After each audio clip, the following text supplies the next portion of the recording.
opinions expressed in the following program are not necessarily those of Shaw Cable Systems or of the station.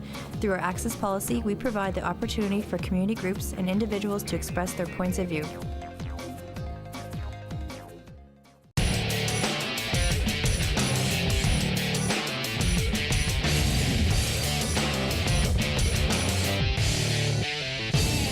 Hey there, it's Brandon Hall for Season 2 on, we rehearsed this place, what is it? On Sports Talk on Shaw TV. Because one take's good, I like that. All right guys, I'm Brandon Hall. Thanks for joining us. We're in a new location this season. It's the Great Western Lounge at Mosaic Place. New digs, strudels are delicious. Coffee is rich and delightful. You guys, I don't know if you tried the water yet, it just tastes sweeter here. So we're gonna make our home for Season 2. So we kick off the second season, or the first episode, with I think the best episode that we're gonna have. We've got the guys here from Gold Dragon Wrestling. I said that right. Yeah. We've got to my immediate right, JS McStrongarm and Agent Red. Now, Agent Red, I've never met you. JS, we've talked before. Yep. So now, are you a talker, Agent Red? Not really. I'm more of the physical type. And JS, you're more of the talker, aren't you? That's right. Red and I have been a tag team together for quite some time. We've been associated with each other for almost 4 years. And I've always been the mouthpiece, and he's always been the guy taking care of business. He's always been the guy who's been a strong, silent type. And he and I have been very, very close friends, and we've traveled all over Canada together. It's been one hell of a ride. I like it. Can I say help? Oh yeah, you can. I think you can. I like it. That should be all right. It's a wrestling feature. It's a show. We can do pretty much whatever. Before we get going, I just want to say, if you like the show, like last season, if you have any suggestion ideas, Shaw TV wants to hear from you. That's MJ Shaw TV at shaw.ca, or you can call 691-7395, or like us on Facebook. We're there. Or you can follow us at Shaw TV Moose Shaw. All right, so the number one rule, well, I was talking to JS off camera, said everything is possible except you do not call wrestling fake, because it's not, and we're going to talk why it's not. And if you want to say that, I dare you to go up to any of these two, look them dead in the eye and say that. Has that ever happened to you? JS? It actually does happen, and it happens a lot more frequently than you might think. The problem is with professional wrestling is because it is quote-unquote predetermined. Right. But that's pretty much it. But if you look at sports that are athletically entertaining events, you look at figure skating. Mm-hmm. You know, it's an athletic, choreographed, event. It's an Olympic sport. Right. You know, synchronized swimming is an athletic, choreographed event. It's an Olympic sport. Right. And people in these events, they get tons of respect. They are known worldwide. Right. You know, but then you get into the professional wrestling industry, and it's really hard on guys like myself and guys like Red, who have dedicated hours and hours and hundreds of hours in ring training to become professional wrestlers and get paid to wrestle all over Canada, to have people come and just spit it in your face and say that wrestling's fake. I mean, I'm coming off a broken leg. I had a spiral fracture, which... How did you get that, JS? Well, I was actually in I was in an exhibition match with Agent Red, and Agent Red's face is getting more red than his hair, and so he broke my leg. But that's the sport we're in. Right. It's an occupational hazard. We take that with a grain of salt. I know I'm going to be on the shelf for 10 weeks, and I take that and I move on with my career. Right. Even with a broken leg, I was still working all around Canada as an announcer, as a coordinator, as a manager. So I mean, professional wrestling, there's so many aspects of it, and I mean, like I said, coming off the spiral fracture in my leg, I required surgery. They put a 11-inch titanium steel rod into my leg through my knee, and then they pinned it just below my knee and into my ankle. So I mean, that's with me forever. And now I'm 205 pounds of titanium steel and sex appeal, all thanks to this guy right here. So explain, you over your career, you haven't avoided injury as well. You just came off a shoulder, no? Yeah. I pretty much stretched all the tendons in my ACL in actually a tournament. Wow. It was the first match in the tournament that I did. Of course. And I hurt it a bit. The second match, it stretched it right out where I could barely lift my arm, but I finished the match anyway. The other injuries I've had earlier when we first started was my nose and my eye socket in one match. I've had cracked ribs. The list goes on. Unbelievable. So again, if anyone calls this fake, you got the scars to prove it. Right. Yeah. That's right. So well, go ahead, JS. Well, I was going to say, like, the injury comes with the territory. A very good friend of mine just, tore his bicep off his arm. And I mean, I've suffered bruised ribs. I've suffered cracked ribs. Yeah. I've suffered pulls and tears. Unfortunately, this is the first bone break I've ever suffered. But I was talking to the doctors, and they say, well, for your first one, it was a doozy. So. Way to go big. Yeah. Everything in this career, you pretty much have to go big. We're going to, later on in the segment, in the show, we're going to talk about training and how to maintain and how to avoid injuries. You can't avoid all of them, but we're going to talk about that. Let's go on. Let's talk about the state of wrestling in the public side. I know you guys live and breathe wrestling, and myself, I loved wrestling growing up. Calgary Stampede, of course, WWE. Yeah. But to, let's say, somebody, a neighbor, a friend, my brother has no interest.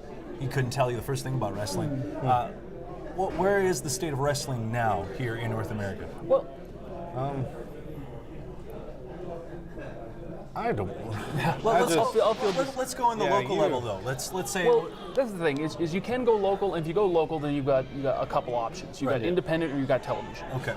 We are one of the only independent wrestling companies in Saskatchewan right now in Gold Dragon Wrestling, but we're associated right now with a larger organization called the CNWA, or the Canadian National Wrestling Alliance, and this organization is a Canada-wide governing body that helps basically a network of about a dozen different wrestling companies across Canada coordinate their shows so that there's more work for guys like Red and myself. And the CNWA is doing amazing things in professional wrestling right now. They're doing amazing things across Canada.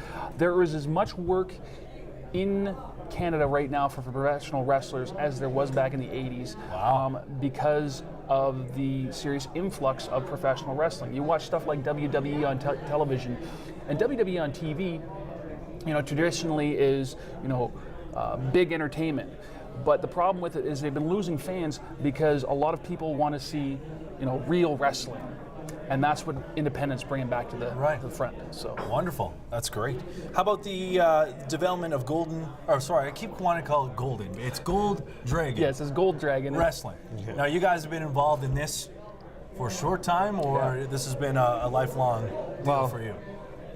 I trained back in 2001 in Winnipeg, and for reasons I had to get out of it for a while, and I ended up moving out here, and I guess JS can elaborate on Red and I actually started out, he was going to be a mixed martial artist. He was actually going to get into the octagon and start fighting, and I had started a company called Can Star Promotions, which was going to be an umbrella company that was going to do mixed martial arts, and originally we were going to start that, but when I found out he was in wrestling, and we had a few contacts in Winnipeg and stuff like that, we just stepped up and just started doing wrestling, and everything else fell to the wayside, and the wrestling just snowballed. So we've been, our first show, and I actually just watched one of these old episodes of our own videos, was back. July of 2008.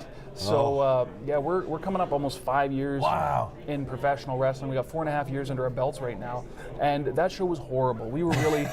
we were really not good. Call a spade a spade. Well, it is, but we've come so far, and we've done so much. I mean, I just come off a tour with Les Thatcher, who was worked for WWE Developmental, and was one of the most amazing seminars I take. It was 3 days. It was a fantastic weekend, and I took that seminar with a broken leg, so I really wasn't allowed to get in ring and work with the guys. But I met a ton of incredibly talented guys. Following weekend, I'm doing a 3-day tour on a broken leg through Manitoba with these young guys I met on this, and these kids were just outstanding. I met a kid from Britain who came to Canada to wrestle. I met a kid from Australia who came to Canada to wrestle. I met another kid who was from Greece, and he came to Canada to wrestle. And there's another Asian kid who came to Canada. I mean, these guys were just, and from all over the world, right? And they were so good, and they were so hungry. And to see that young talent want it so bad, just makes me want to get back into the ring. I was going to say, does that put pressure on you guys now to pick up your game? You've got the influx of younger generation that wants to take your jobs. Is that? Or you just put a licking on them?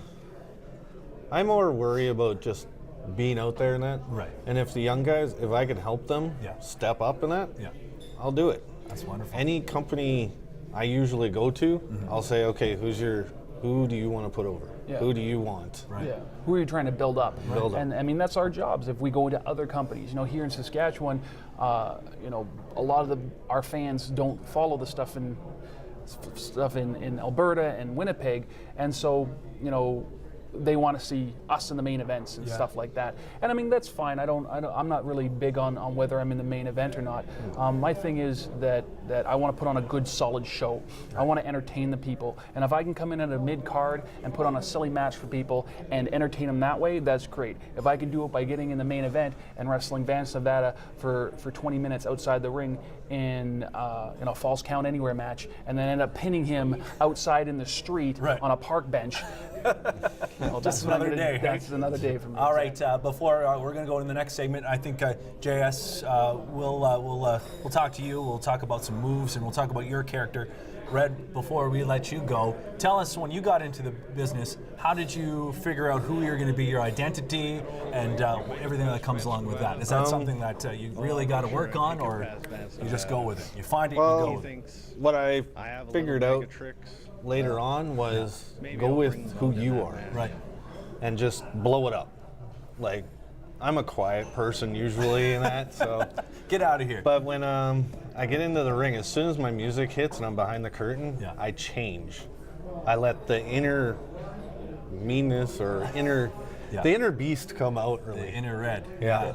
Awesome. So are you originally redhead, or is this is enhanced? Okay. This is a little enhanced, but not much.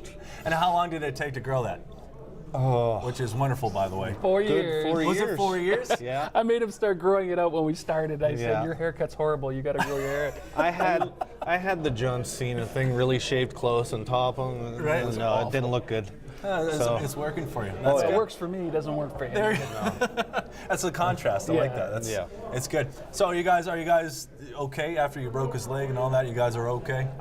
We got to have some discussions about that, but that'll probably take place in ring, if anywhere else. Probably. Well, we're going to come back, or we're going to let you go for a little bit. We'll be back with JS, and we're going to talk more wrestling, and maybe you'll show me some moves. Maybe don't hurt me too bad. I'm only 110 pounds wet, so it could get deadly real quick. Again, you're watching Sports Talk on Shaw TV. We're down at the Great Western Lounge at Mosaic Place.